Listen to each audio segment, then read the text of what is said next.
Hey there, guys.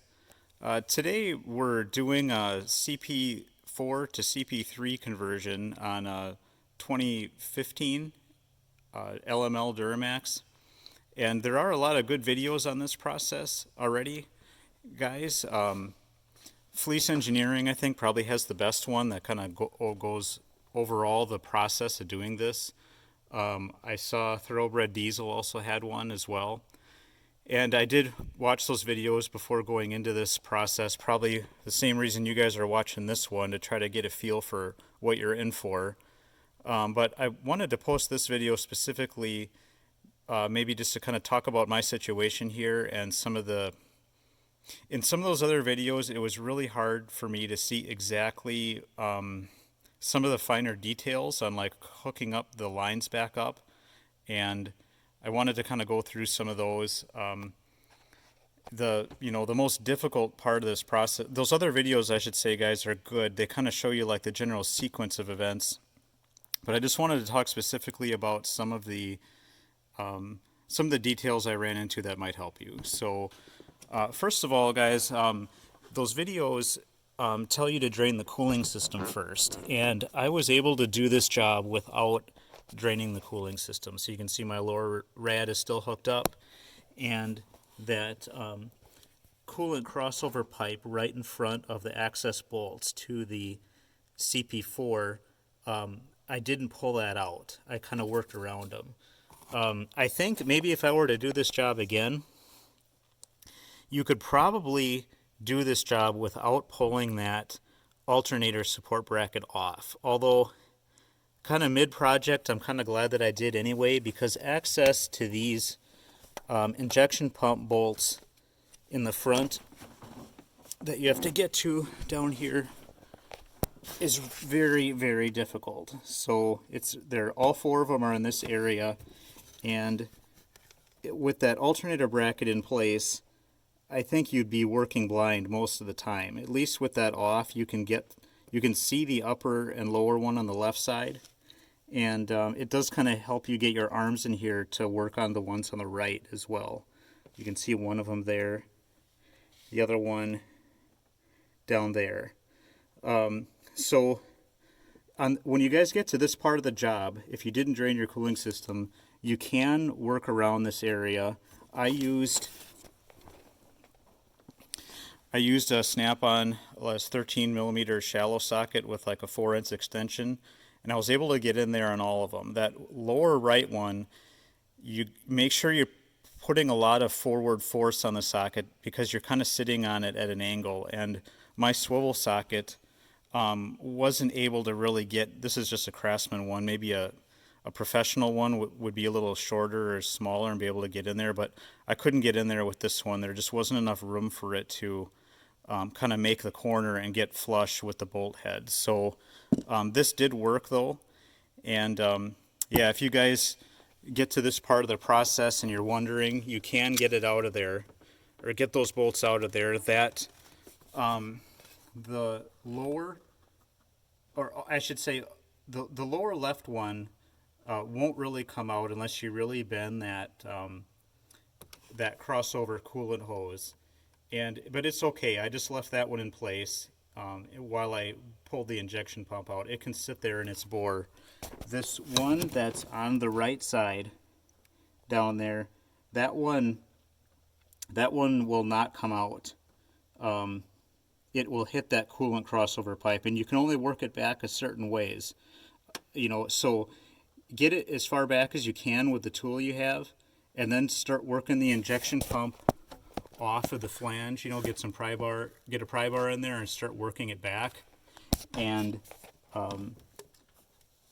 that'll pull the bolt head closer to the block again, and then you can kind of back it back out and repeat the process. You might have to do it 2 or 3 times, but you can get it. You can get the injection pump off with leaving the coolant system full and leaving that crossover in place. So I wanted to talk about that first. The next thing, guys, is that the rest of this process is pretty straightforward, but man, getting this CP3 getting the CP4 out to start with, you got to be really careful.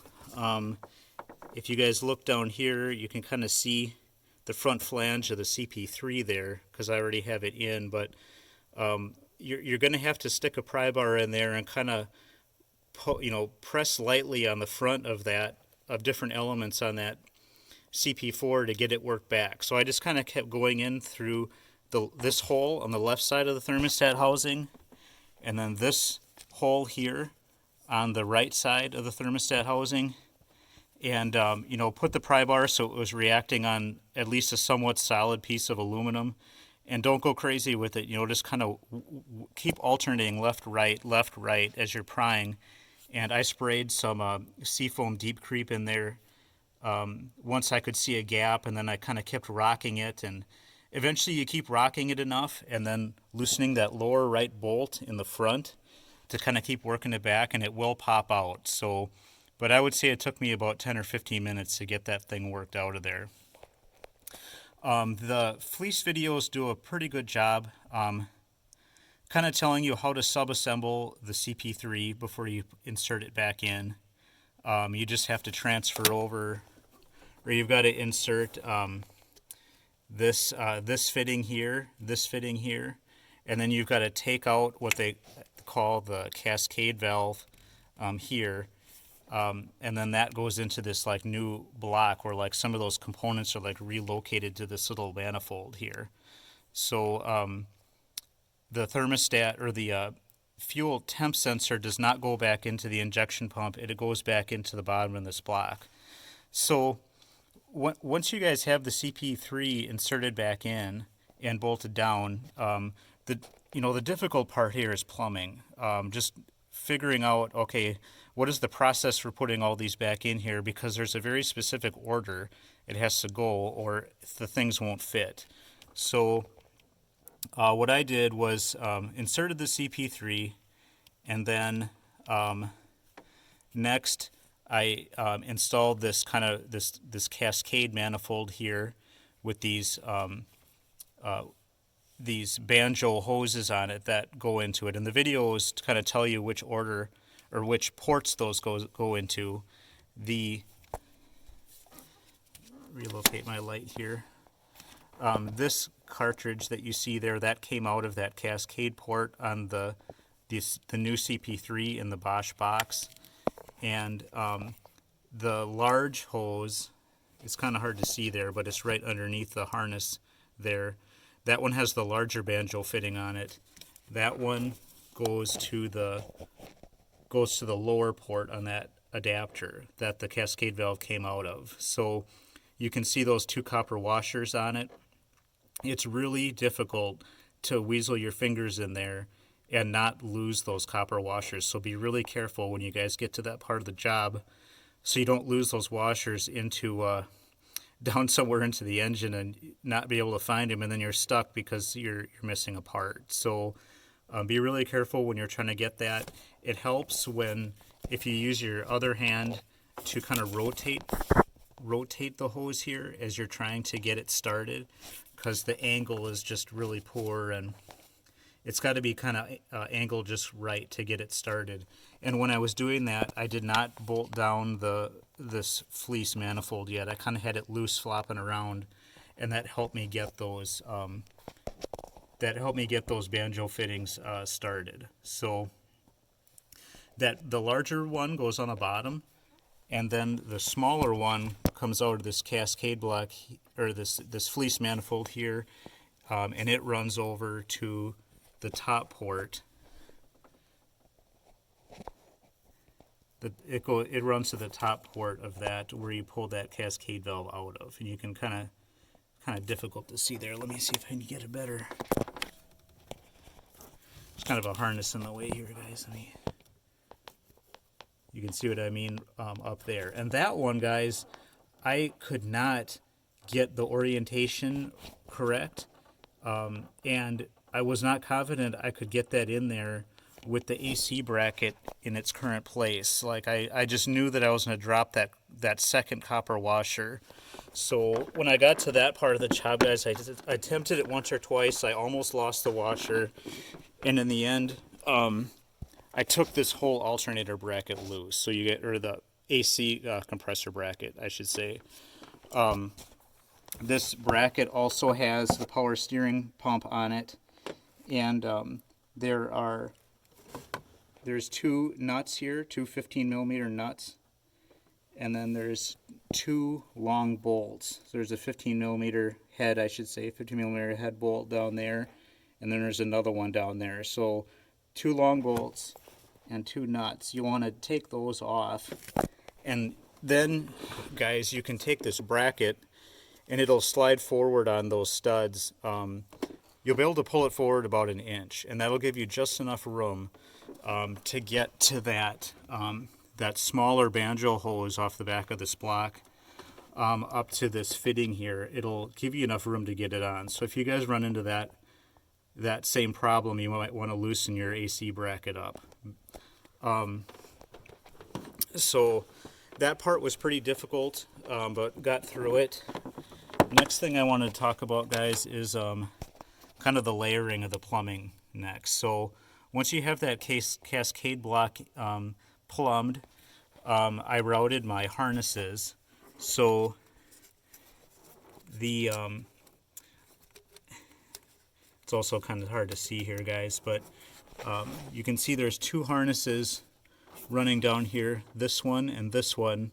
This lower one is a longer one, and that was the one that went to the fuel temp sensor when it plugged into the back of the CP4.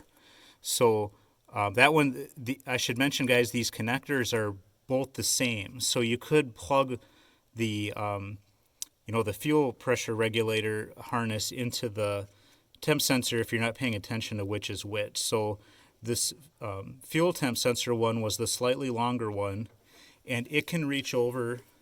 I routed it underneath this this banjo fitting hose in the rear of the fleece manifold, and then that temp sensor, you guys can see it down there, is on the bottom of that block. So you connect it in down there, and that kind of gave the harness kind of a nice route there. It wasn't rubbing on anything. And then I ran this fuel pressure regulator one, this upper one. This one is shorter, and the Fleece kit comes with an extension adapter. I ran it underneath this hose also, and then I came up in this gap to connect into that solenoid there. So that kind of gave me a good route where the everything was kind of held in place a little bit. The hoses, or the harnesses, I should say, weren't rubbing on anything. And once you get those in place, guys, then you can kind of install these formed hoses here. This one in the middle here. This one is the larger one. I think this was a 1/2 inch that goes onto the bigger fitting that you installed in the back of the CP3, before you installed it. And then it runs over here, to your original supply, or this is the supply line from the fuel filter. If your truck has, the stock, right side of the engine mounted one, this is the supply coming in to feed the CP3. And then I also put this hose on next. This, I think, is maybe a leak off or a drain port for the CP3. I put that one on next. And then what goes on next is this this tube here that kind of runs from the left side and then up to the front port on this this fuel rail, and I believe they call this one the crossover tube. So I think this sends high pressure from the CP3 from your kind of this left-hand rail over to the right-hand rail, looking at the engine from the front. So that one has to go in next, and kind of if you were careful in the previous steps about how you were routing everything like this, it should lay in there and not be rubbing on anything. It shouldn't be rubbing on that block or any of the harnesses. So I think, guys, that's where I'm at right now. The next step I'm going to do is get this this main return line here down at the bottom. I'm going to get that tube put in and connect it over here to, I think this is the return hose. The fuel return hose, and then what goes on next is this high pressure line out of the CP3 over to this left-hand rail here. And then that plug that comes with the kit, guys, goes on this second port, because the CP4 had two, it had a tube coming off like each pumping chamber of the CP4. With the CP3, there's just this one discharge port on it. So the tube that in the Fleece kit connects to this port, and then you cap the other one where there's like a kind of a dart-shaped poppet or plug that you install on that. So the last thing I should mention, guys, is in this block here, this port here where you guys just see the bolt in it, this is where your 9th injector feed comes from if your truck hasn't been deleted.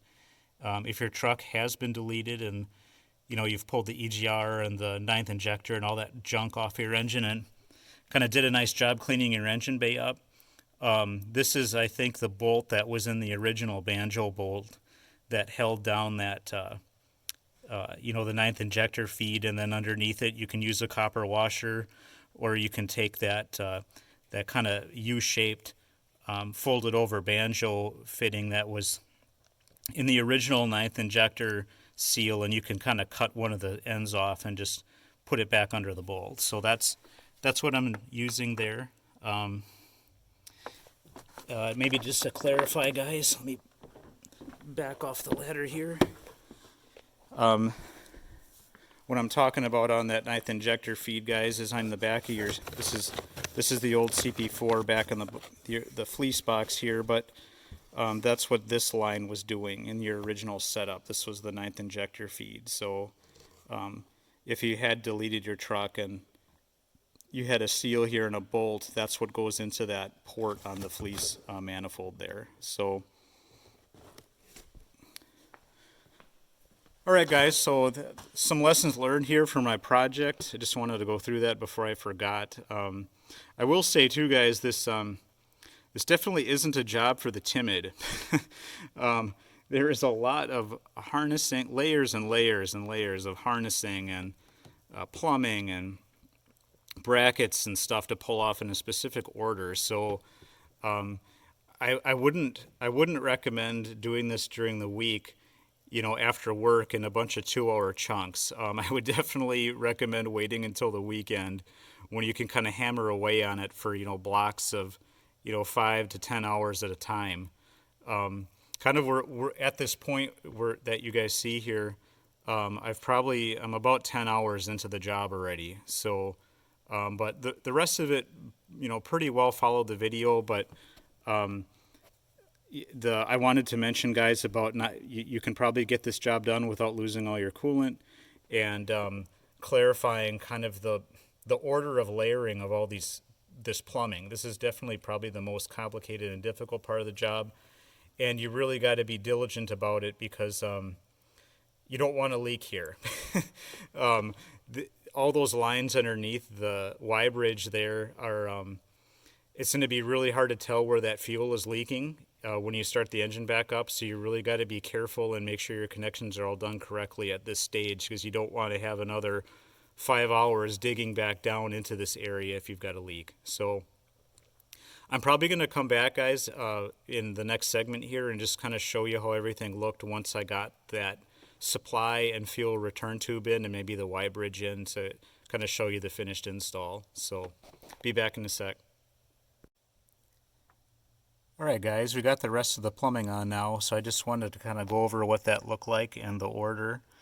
As you guys are kind of layering this stuff back in here, it doesn't really matter when you do kind of this formed hose here, this like the CP4 return line, but it is really important kind of how you layer these four in. So kind of how you guys want to do this is that this hose right here, the one that comes off that 1/2-inch barb fitting on the back of the CP3 that faces towards the firewall, you want to put that hose on first, because that one goes to a tube here that it's clamped pretty low and bolted here. It's kind of the lowest of all of the tubes. So you want to do that one first, and then you want to come back and then probably the best one to do next is this guy right here. So you got to make that big connection down there. The factory ones come apart with a 24 millimeter and a 22 there, but I noticed that this Fleece one that you get is a 7/8 on that the male nut there.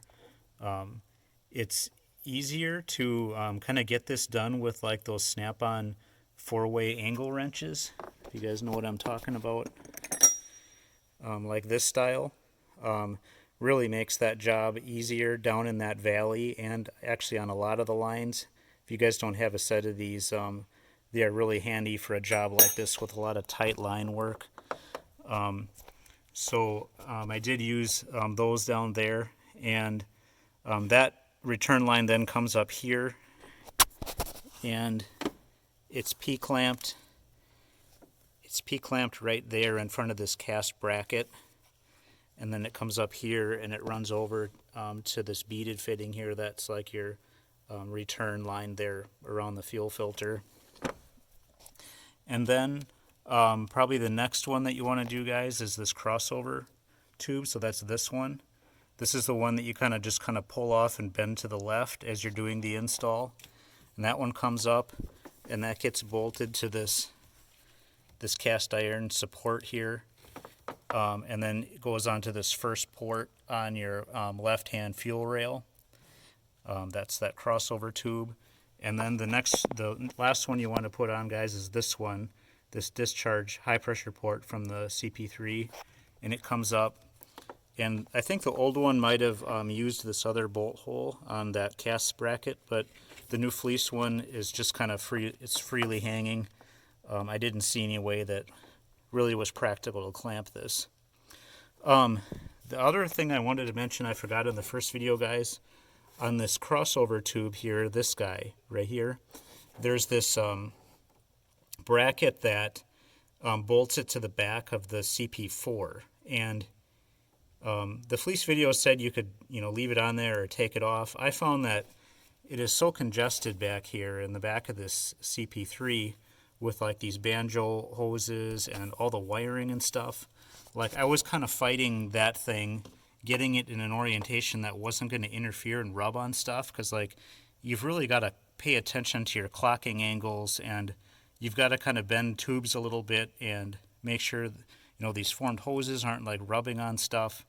I just couldn't find a good way to position it without taking it off, so I actually took a Dremel with like a reinforced cutting wheel, and I ground it, a little slit in it, and I took it off. So you guys can see there's no bracket on the back of that, so you guys might run into that same problem. I think that's probably all I wanted to go over here, guys, up on the top. And I'm probably going to cut this segment here, and I'll pick up on it maybe when I've got the rest of the accessories back on, and we'll start this thing up, and hopefully, cross your fingers, no leaks. So, all right, I'll be back in a sec. All right, guys, we're through the injection pump line work and starting to kind of layer all the other brackets and plumbing and AC back in, so you can kind of see that. Just wanted to mention a couple things, guys. So after you get all of your CP3 plumbing done and you put your Y bridge back down, you might find yourself having to adjust that CP3 return line. This guy, the metal one down there that you can see down below, gets really, really close to that bottom bolt on the Y bridge. You might have to tweak that thing a little bit with a pry bar to make sure that's clearing. It's a really tight fit between that and this manifold here, but it will go down. Also, if you guys have had these Y bridges out before, there's 8 bolts on them, like 4 in the front here and then 4 in the back, top and bottom. On the bottom ones, if you guys can see down there, get the light on it, it's actually like there's studs down there, like real small, like M6 studs with nuts on them. those nuts are really easy to drop down into the valley. So when you're doing that part, guys, you might want to take your 10 millimeter socket. Let's see, where is my 10 millimeter here? You might want to take your 10 millimeter socket and put some grease on the end. I like to use just this Lucas green grease with an acid brush and just kind of wipe it a little bit on the inside. So when you go, when you insert your nut down there into it, it will hold it in place as you're trying to snake it down there. And the angle is kind of so poor on those Y-bridge bolts there, you're probably going to have to use a universal on it too, so like that. So yeah, be careful putting that back on, guys. It's really easy to lose those. I think from here on, guys, I'm just down to the point of getting the alternator bracket and all that junk back on, the intercooler supply to the Y-bridge, and then the fresh air. So I'll probably cut the video here, guys. I think we're through the most complicated stuff, and hopefully we'll be up and running in the next segment. So hey there, guys, we're outside, we're up and running. I've got my fuel inlet pressure gauge on here. We're running around right at about 4 psi. It kind of takes a while to get up and stabilize there. After all, you get all the air out of the system. This is actually my second trial at this. I did have one leak, guys. And for when you guys do your first startup, really look down in this area, down in the valley, and shine a flashlight down there. And watch for fuel pooling in the valley there, right behind the CP3. What happened on mine, guys, is I had a leak on that. Main tube. This guy right here. You guys remember this big nut there that went down? This was like the biggest one that I think all your returns collect into, and then goes back to your return line. This is the Fleece one that came with the kit, and I used it, but I had fuel leaking out into that valley down there, and I took my bore scope and I could see fuel running with the bore scope right out of the back side of this thing. And I thought, oh, what the heck.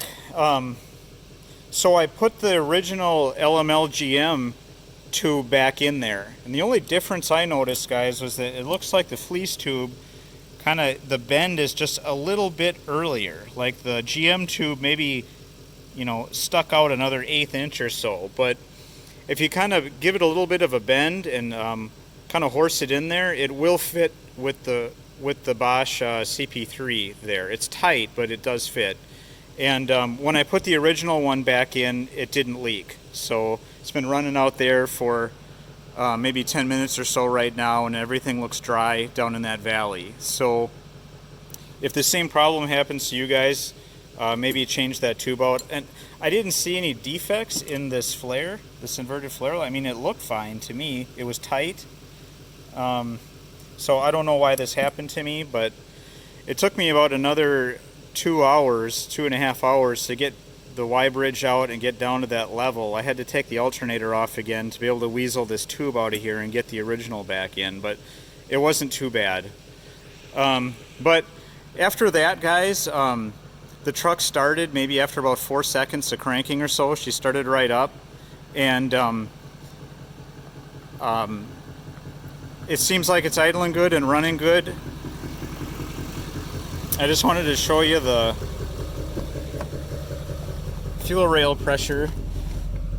So we've got desired on the top and actual down on the bottom.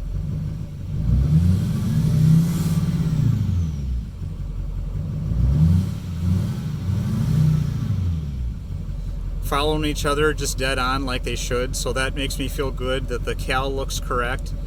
This was the, I should have mentioned earlier in the video, this was the, I guess, the heavy duty offering. I don't know if that means like the 10 millimeter offering of the CP3, but This truck does have a tune on it, but it seems like the cowl on that new, or the cowl on the pump looks like it's just fine, or the cowl that's in the tune seems to match the old and the new pump just fine. The rail pressures match.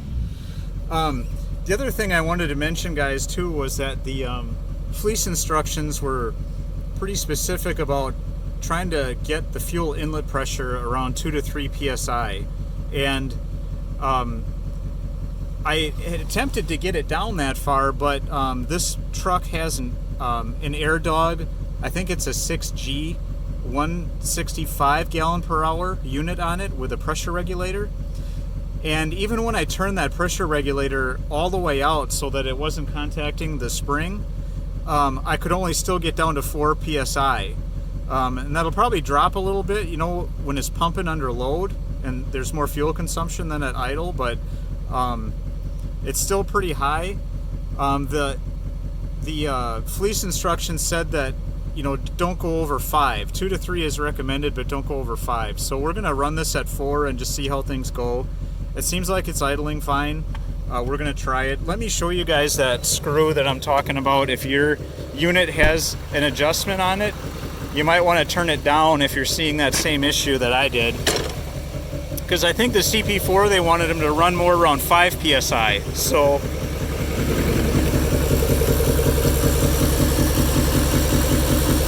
this is the Air Dog unit here, the filter and water separator. And then this is the adjuster here.